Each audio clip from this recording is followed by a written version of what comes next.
everyone, I'm Tami from Caterbe. Tami Special Automobile Co. Limited is a company with more than 1,000 employees and has been established for more than 20 years.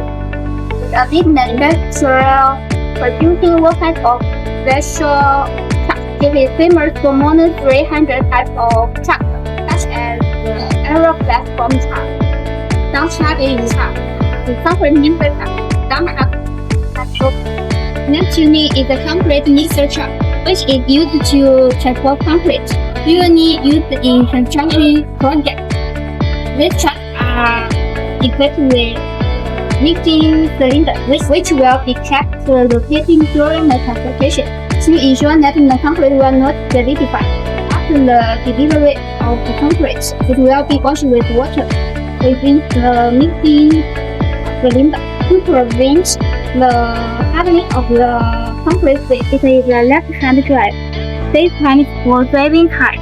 12 cubic meter mixer truck with a capacity of 7 horsepower.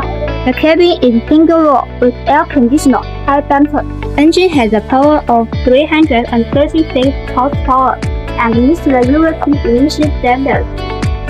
The gearbox has 10 forward gears and 2 reverse gears. The fuel tank capacity is 400 liters. Tails are 12R20, 11 PCS, including 1 spare. The upper mixer is a 12 cubic meter wet mixer, pump, motor, reducer, or PMP. This mixer truck is equipped with ABS reversion sensor, intercooler protection device, fire extinguisher, and wheel foot. Carry weight,